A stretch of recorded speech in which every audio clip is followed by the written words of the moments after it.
Okay, we done beat her. You told me that this forest grew from a seed of the first creation. Is it dead then? That cannot be. My mother searched for thousands of years, and this was the only remnant of her gods that she ever found. The power in this forest might have been used to restore the old gods and all their servants to life. Not the twisted half-life that you gave them, Jane Cassinder. A true rebirth, as they were at the dawn of the world. But you called upon that power to destroy, not to create. You twisted the power of creation to your own ends, until all that was left was an empty shell, rotted from within. And now, it is gone. Look at you, D. And the Archons I fought in the forest, the ones that Jane restored to life? Dead, wilted like blossoms, and scattered to the wind. When you slew the reborn god, all Jane's creations were undone. In time, the forest will recover. But it will be ordinary, no longer the Morn wield, with the power of creation at its heart. Why did this power respond to Jane and no one else? Jane's mother was first sister. When she died, her fire passed to Jane. The first sister stood at the right hand of her gods. Only pale shadows of their minds persisted in this grove, but they remembered her. That is why Jane saw her gods in visions and dreams, just as her mother did before her. And that is why Jane could unlock the power that was buried here. The forest was already corrupted, even before Jane tried to call the Archons back to life. The first time Jane called on the power of the old gods, it was to murder Hugh Montbaron 30 years ago. She knew she was misusing that power, but she was too full of anger, and she didn't care. Damn. After that, the Mornwield grew rotten and sick. All its potential for good was lost. So she came back and made the same mistake a second time. Yes, driven by anger again. So the Archons that she called back to life were nothing but monsters. It was the same for the Creator God. The creature that you fought was shaped by Jane's fury and guilt.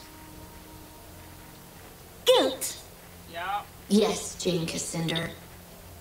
You can hide your remorse from yourself, but you cannot hide it from me. We have a decision to make, what to do with Jane. Wait, I have a question, and I may never be able to ask it again. I was born in this grove 30 years ago, was I not? Yes. I found you here on the day the Legion died, and I carried you to the forest's edge. So the Creator Gods, whatever remained of them, they called me back to life.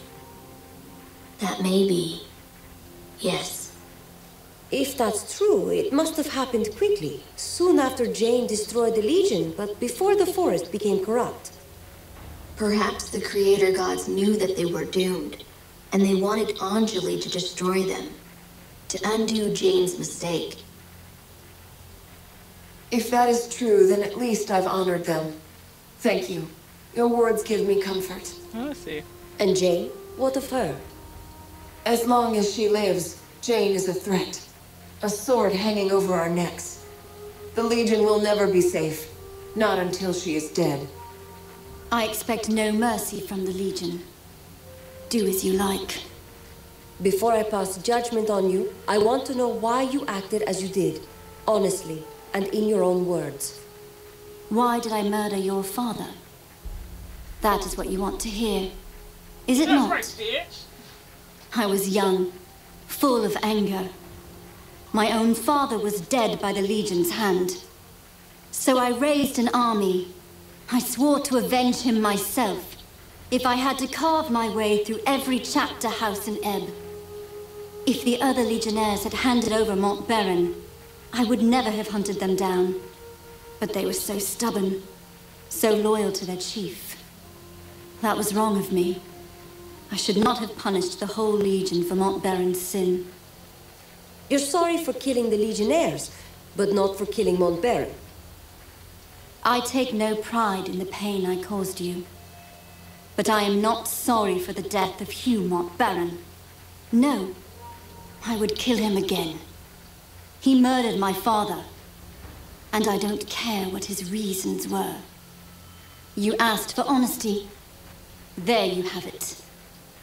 The Mornweald was sacred to your people, and especially to your mother. Why would you confront the Legion here? Mont Baron lured me to this place. Somehow, he knew what I was. And he knew that this forest was sacred to me. He believed that I would never dare to strike him down. Not in the presence of my mother's gods. He was wrong. You used the power of the Mornweald against him.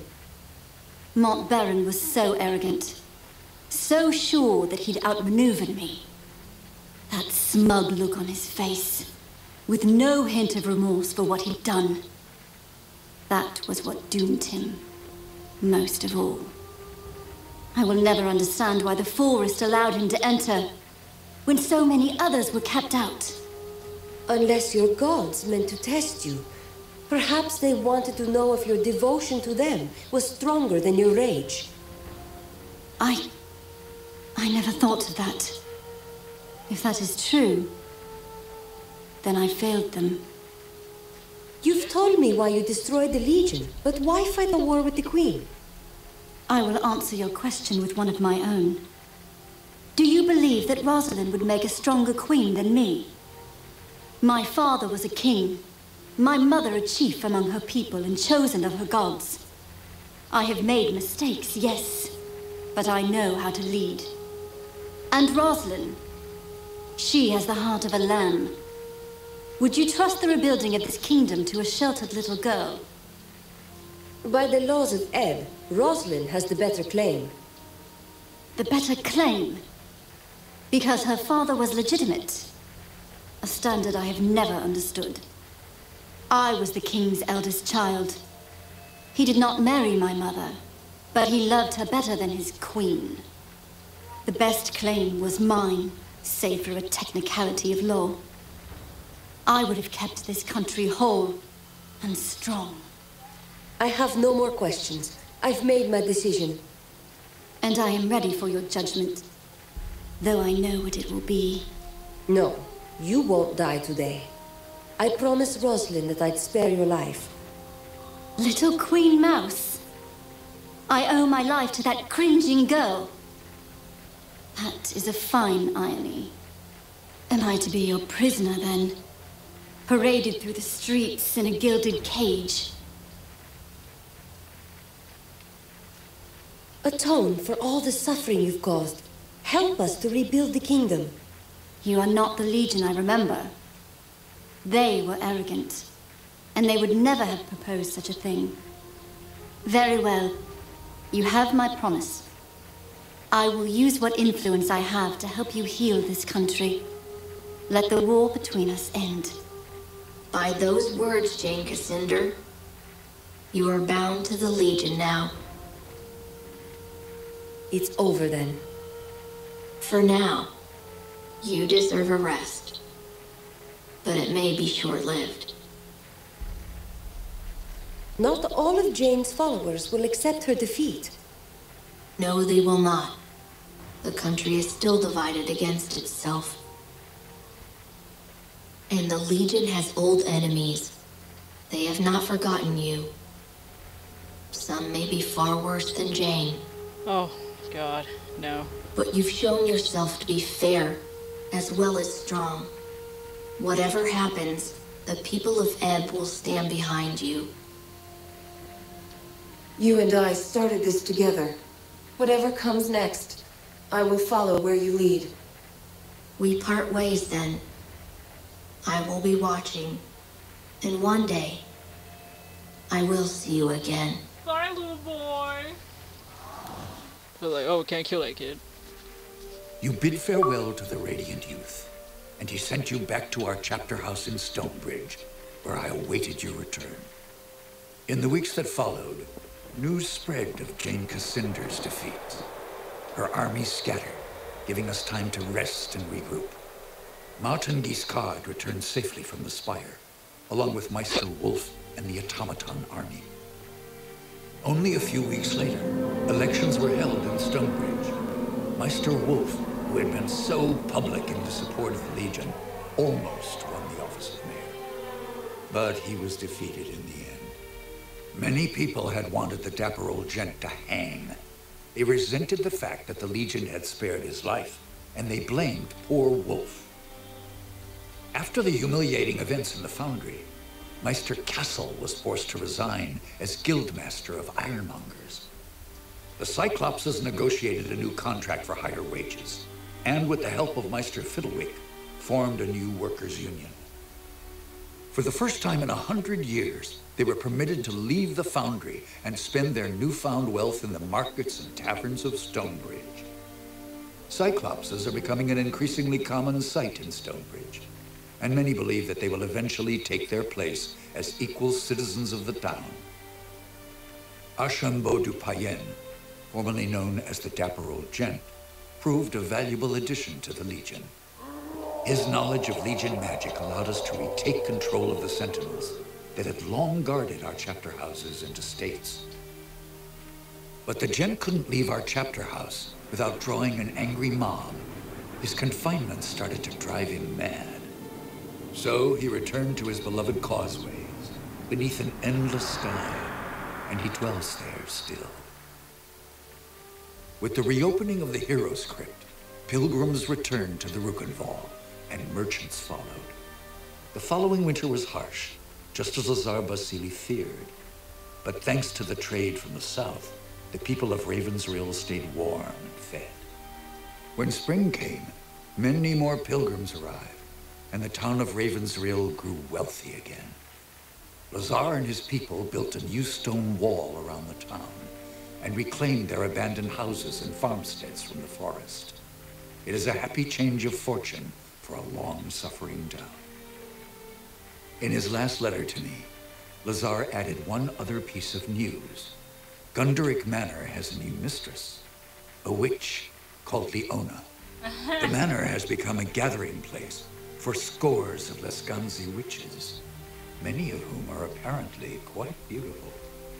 Lazar reports that the young men of Ravensrill have also begun frequenting the manor, much to the irritation of their mothers and wives.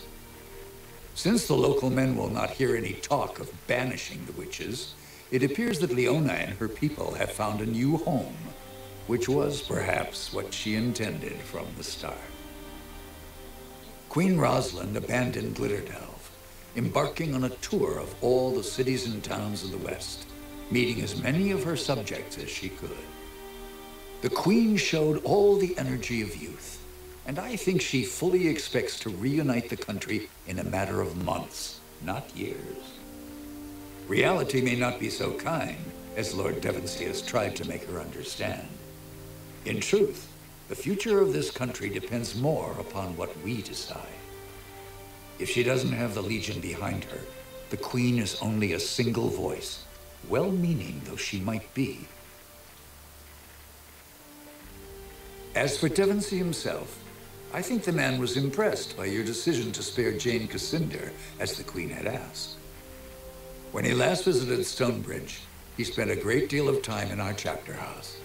I believe he might actually be willing to rejoin our ranks, if we choose to accept him. Rajani and her sisters returned to Stonebridge, quietly and carefully disguised. Jane Cassinder's defeat affected them deeply, though not in the way I expected. Their devotion to Jane was replaced by a deep admiration for your companion, Anjali. I think they saw in Anjali the leader they should have followed all along, and they have lately expressed a desire to join our ranks.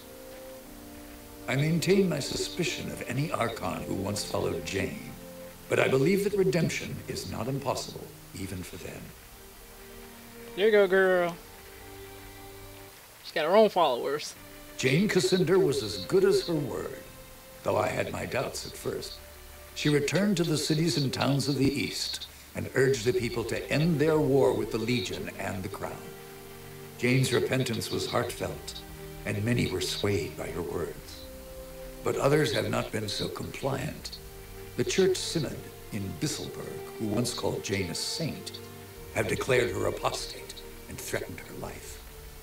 Though Jane refuses bodyguards of any kind, Queen Rosalind fears for her life.